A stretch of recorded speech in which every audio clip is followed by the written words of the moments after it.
In the grand history of catastrophically bad decisions, General Xyglarg's choice to invade Earth would go down as perhaps the most spectacular miscalculation since the creation of social media.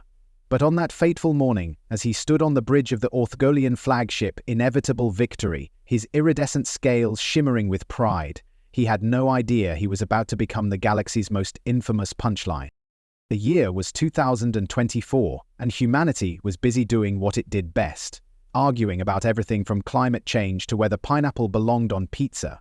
No one expected the massive shadow that suddenly eclipsed half of Asia, nor the peculiar geometric patterns that appeared in the sky as thousands of crystalline ships emerged from hyperspace. The Orthgolian invasion fleet had arrived, their ships arranged in what they considered an aesthetically pleasing and terrifying formation, though to humans it looked suspiciously like a giant space penis. General Xyglarg had spent 3 centuries in the Orthgolian Imperial Fleet, rising through the ranks with a perfect record of planetary conquests. His species, evolved from highly intelligent cephalopod-like creatures, prided themselves on their methodical approach to everything, from making breakfast to subjugating inferior species. Their civilization had conquered 17 galaxies through careful planning, superior technology, and an unshakable belief in their own superiority. At the Academy of Planetary Subjugation, young Xyglarg had graduated top of his class, memorizing the standard invasion procedure manual down to its last footnote. He could recite Chapter 7 proper condescension techniques for primitive species in his sleep. His tentacles had won him the prestigious Most Intimidating Hoverstance Award 3 years running. He was, by all accounts, the perfect choice to lead this invasion.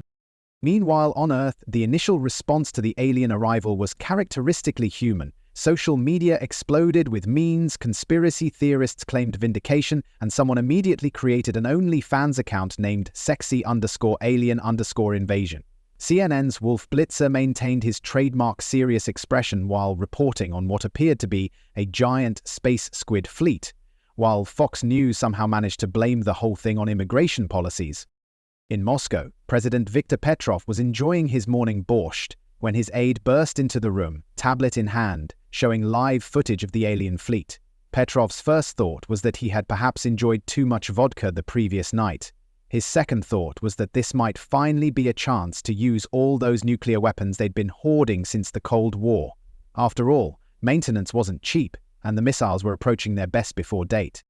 In Washington, DDP President Sarah Chen had just finished her morning briefing when the Joint Chiefs rushed into the Oval Office. As they showed her the satellite imagery, a small smile played across her lips. After months of congressional hearings about excessive military spending and why do we need so many nukes, she was about to demonstrate exactly why America maintained enough firepower to blow up the solar system several times over. In Beijing, Chairman Li Wei was already calculating how many alien ships they could produce if they captured one and reversed engineered it. The fact that the aliens hadn't even landed yet was a minor detail. Chinese efficiency meant they had already set up 3 factories just in case. As General Xyglarg prepared to deliver his standard ultimatum, his second-in-command, Lieutenant Xyglarg, approached with what might have been concern. It was hard to tell with their face tentacles. "Sir," Xyglarg clicked nervously, "preliminary scans show some unusual readings from the planet's weapons systems." Xyglarg dismissed the concern with a casual wave of his upper appendage. "All primitive species have weapons, Xyglarg. It's in Chapter 3 of the manual. Expect token resistance." He straightened his ceremonial sash, which bore the Orthgolian motto, "Superiority through superiority." What Xyglarg didn't know was that humanity had spent the last century preparing for this exact moment, not through any particular foresight, but through a combination of paranoia, competitive militarization, and an inexplicable desire to solve all problems with explosions. While other species had invested in art, culture, and sustainable development, humans had been busy figuring out how many different ways they could split atoms to make things go boom. As Xyglarg cleared his throat, or whatever passed for a throat in Orthgolian anatomy, to begin his speech, Earth's military commands were already springing into action. In underground bunkers across the globe, missile silo operators cracked their knuckles and blew dust off launch controls. In submarines lurking in the depths of Earth's oceans, crews began running combat drills with an enthusiasm usually reserved for Super Bowl Sunday. The stage was set for what would become known throughout the galaxy as either the greatest military defeat in Orthgolian history or the most explosive game show ever conceived, depending on who you asked. The moment General Xyglarg's voice boomed across Earth's communication channels, something unprecedented occurred in human history. Every single translation app simultaneously crashed, trying to convert his clicks and whistles into human language. However, the message was clear enough: surrender or face annihilation. The response from Earth's leaders was equally clear, though perhaps not what the Orthgolians expected. In the White House Situation Room, President Chen was on a conference call with other world leaders. "Gentlemen, ladies," she said, her voice carrying the calm of someone who had just found the perfect excuse to use their favorite toys. "I believe we all know what needs to be done." "Da," agreed President Petrov, who had traded his borscht for a more appropriate drink given the circumstances. "But who gets first shot?" "I believe," interjected Prime Minister Singh of India, "that as this is a global threat, we should coordinate our response, perhaps some sort of scoring system?" Chairman Li Wei's face appeared on another screen, his expression unreadable. China has already developed app for tracking kills, available on both Android and iOS. In orbit, Lieutenant Xyglarg was becoming increasingly concerned about the readings from Earth's military installations. The sensors were showing unprecedented levels of activity, and the number of detected nuclear weapons was causing their most advanced quantum computers to display error messages. "Sir," Xyglarg ventured, his tentacles twisting nervously, "I believe we should consult Chapter 47, Unexpected Variables in Planetary Conquest." "Nonsense," Xyglarg replied, still basking in the glow of his perfectly delivered ultimatum. "Watch, they'll launch a few missiles, we'll deflect them, and then we'll proceed with the standard subjugation protocols. I'm thinking we'll convert half their major cities into spawn pools by dinner time." The first launch alert came from somewhere in Siberia. A single missile at first, then 10, then 100. The Orthgolian crew watched with mild amusement as their shields easily deflected the first wave. Then, the sensors started screaming. "Launch detected in North Dakota. Launch detected in Montana. Launch detected in Wyoming." The computer's calm voice came increasingly less calm as it attempted to keep up with the barrage of alerts. "Launch detected in Kansas. Launch detected in Missouri. Launch detected in... Actually, launches detected pretty much everywhere in the continental United States." "Sir," one of the sensor operators called out, their tentacles now tied in actual knots, "the humans appear to be keeping score." Indeed, on Earth, things had taken an unexpected turn. ESPN had quickly repurposed their entire network for Invasion Games 2024. Sports commentators who usually covered football were now enthusiastically analyzing missile trajectories and shield impact patterns.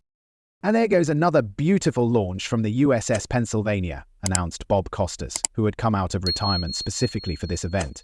"The Russian team is still leading in total tonnage delivered, but the American squad is showing impressive accuracy with their latest salvo."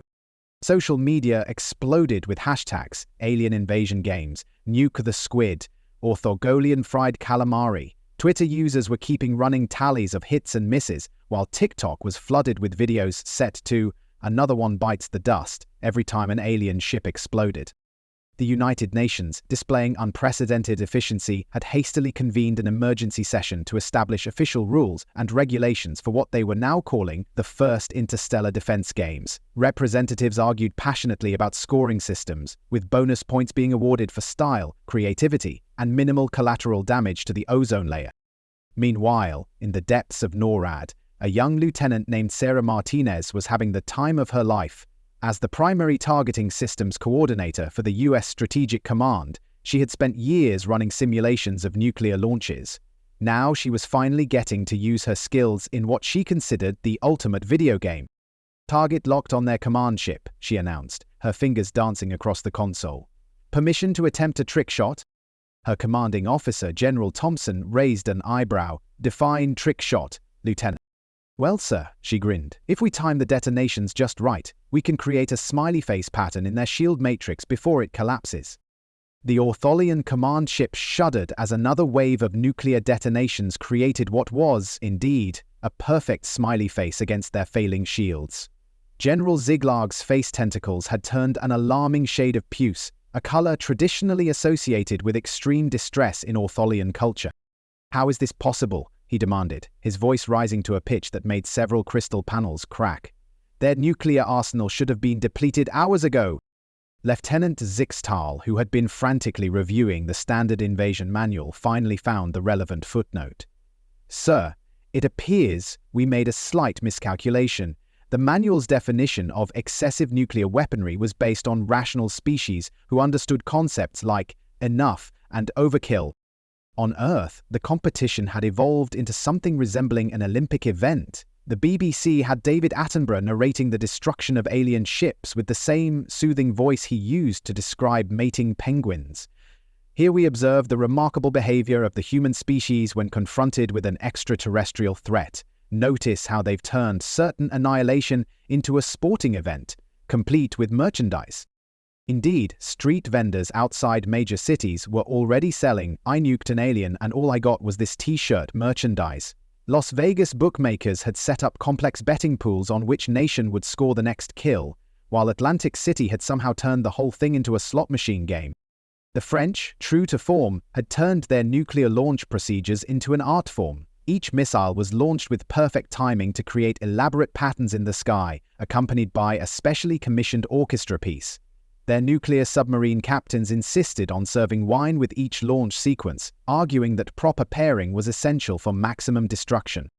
"Ah, la manif," exclaimed Captain Jean-Pierre Dubois as he watched his latest salvo create a perfect Eiffel Tower pattern before striking an Orthgolian frigate. But perhaps a 1982 Bordeaux would have given it more je ne sais quoi. In orbit, the situation for the Orthgolian fleet was becoming dire. Their ships, designed to handle what they considered normal levels of nuclear assault, were failing under the relentless barrage. Worse, the humans had begun coordinating their attacks with disturbing efficiency. "Da," reported a tactical officer. "The Americans and Russians are now alternating their launches to create a continuous wave of explosions. They're calling it the democracy-communism combo special." And the Chinese? They've automated their launch systems to maximize efficiency. Their missiles now include QR codes for easy kill confirmation. The United Nations, meanwhile, had established an official scoring system. Direct hits, 1,000 points. Style points for creative launch patterns, up to 500 bonus points. Environmental consideration using Clino nukes, 250 points. Synchronized multinational strikes, 750 bonus points. Taking out a ship while playing their national anthem, 100 points. Japan, arriving fashionably late to the party, had transformed their missile guidance systems into something resembling a rhythm game. Their operators were achieving unprecedented accuracy by timing their launches to the beat of J-pop songs. In New Delhi, a tech startup had already developed an app that allowed citizens to track their country's score in real time and earn nuclear rewards points redeemable at participating retailers. The app reached 1 billion downloads in under 3 hours. As the battle entered its 12th hour, the Orthgolian fleet's situation had devolved from strategic retreat to outright panic. General Xyglarg stood amidst the chaos of his command center, watching as yet another display screen exploded in a shower of sparks. The ship's AI, which had been keeping track of incoming missiles, had simply displayed "error math broken" before shutting down in protest. "Sir," Lieutenant Textile reported, clutching a datapad that was streaming what appeared to be Earth's live coverage of their own destruction. "You might want to see this. The humans have turned our invasion into a reality TV show. They're calling it Who Wants to Nuke a Millionaire Aliens?" Indeed, television producers on Earth had worked with remarkable speed. Every major network now had their own invasion-themed programming. The History Channel had already produced a documentary titled Ancient Aliens vs. Modern Nukes. Discovery Channel was running Squid Dynasty: The Hunt for Alien Gold. Netflix had somehow released an entire series called Invasion is the New Black. Meanwhile, in a South Korean bunker, a team of K-pop producers had assembled the world's first alien invasion-themed girl group. Their single, Nuke Your Heart, Alien Boy, was already topping the charts, despite being less than 6 hours old. The internet had evolved to meet the moment. Reddit threads analyzed missile trajectories with the same fervor usually reserved for cat videos. YouTube was flooded with how to spot a weak point in alien shields, gone Nuclean tutorials. Someone had even created an OnlyFans account for one particularly photogenic Ortholian ship moments before it exploded. In the Pentagon's newly established Alien Games Command Center, Lieutenant Martinez had become something of a celebrity. Her trick shots had inspired a whole new category in the UN's scoring system. Her latest achievement, making an Orthogolian destroyer explode in a pattern resembling Rick Astley, had earned the US an unprecedented number of style points. The Russians might have quantity, she explained to a CNN reporter via video link, while orchestrating another Baroque pattern of destruction, but we're bringing quality to this nuclear light show. The Russians, not to be outdone, had begun launching missiles while performing their traditional folk dances. Satellite footage of a group of submariners doing the Hopak while programming launch coordinates had gone viral on TikTok. Back on the Orthogolian command ship, General Xyglarg was facing a crisis of both military and existential proportions. His species had conquered 17 galaxies without encountering anything like this. Other civilizations had the decency to either surrender promptly or at least lose with dignity. But humans had turned their potential extinction into entertainment. Ancient, sir, another officer reported, we're receiving merchandise requests from Earth. Apparently they want to sell official Orthogolian invasion memorabilia. They're offering a 15% royalty on all sales.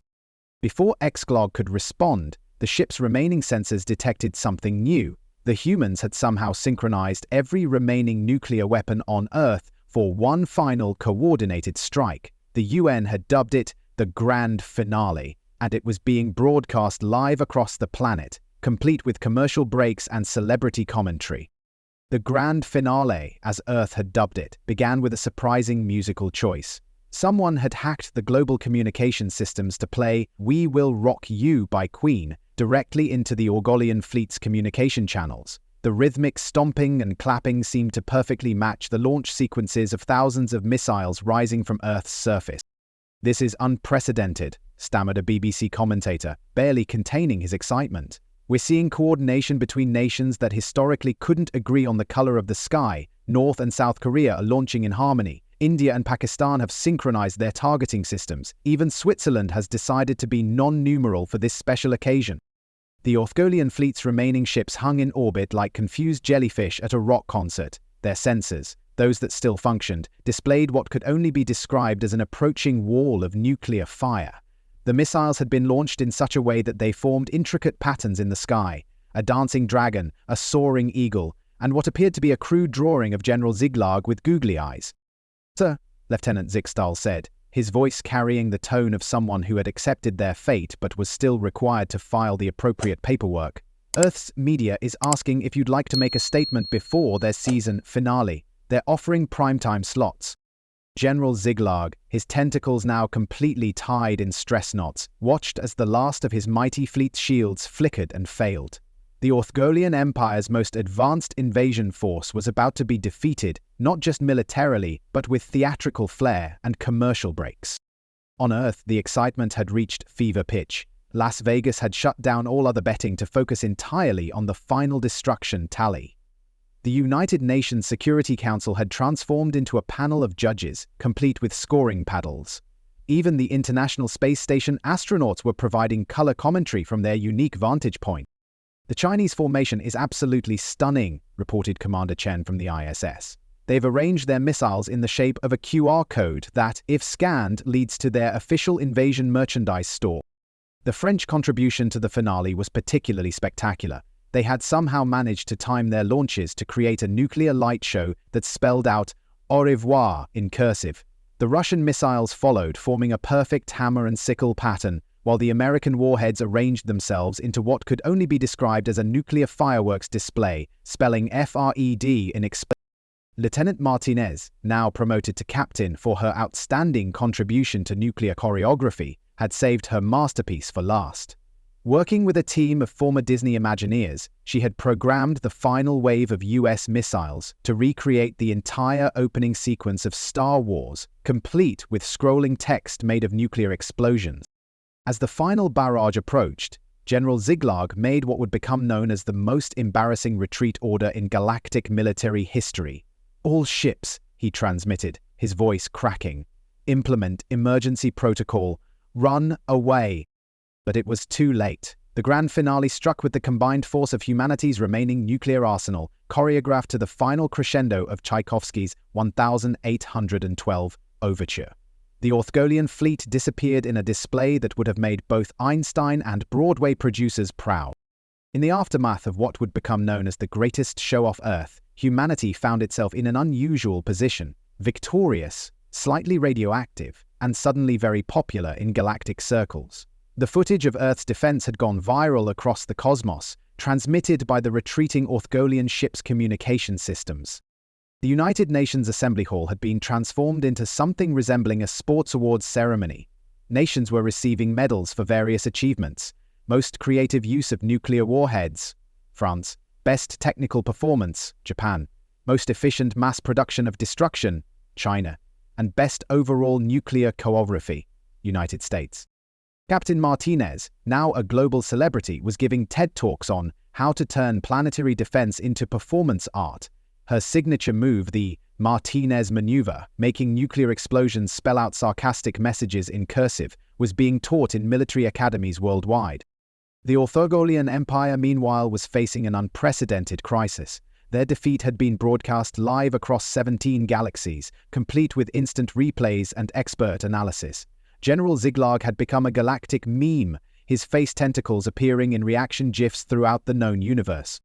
The humans, reported an Orthgolian cultural analyst to their High Council, have somehow managed to monetize our invasion attempt. They're selling merchandise, producing documentaries, and have even created a theme park called Invasion Land, where visitors can simulate launching nuclear weapons at holographic alien ships.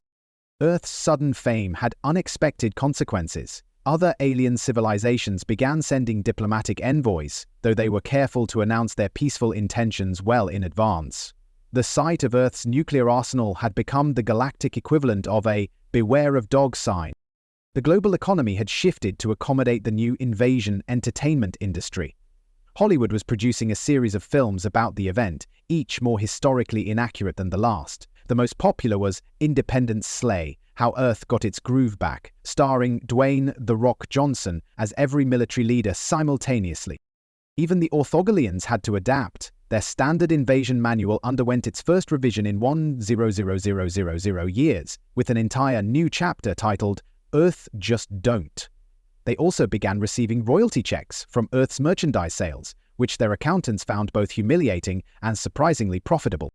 Lieutenant Zextowel, who had wisely recorded everything, published a best-selling memoir, How to Lose an Invasion in 24 Hours. It became required reading in military academies across the galaxy, usually filed under cautionary tales.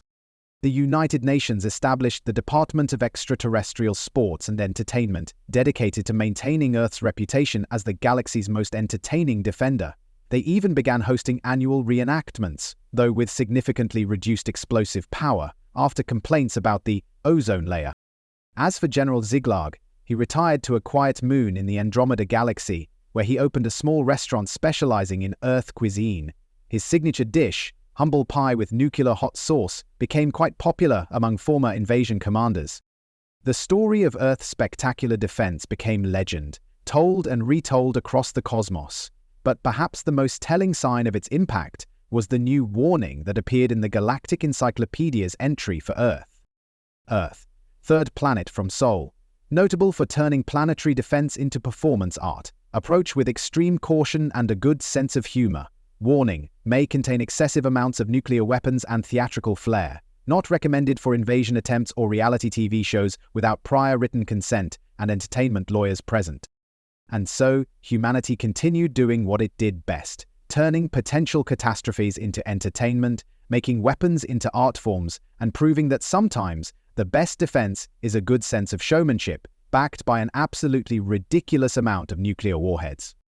If you enjoyed this intergalactic tale of humanity's most explosive game show, don't forget to smash that like button harder than Earth smashed the Orthgolian fleet. Hit subscribe to catch more stories about humanity's chaotic approach to alien encounters, and ring that notification bell to be the first to know when we post new content.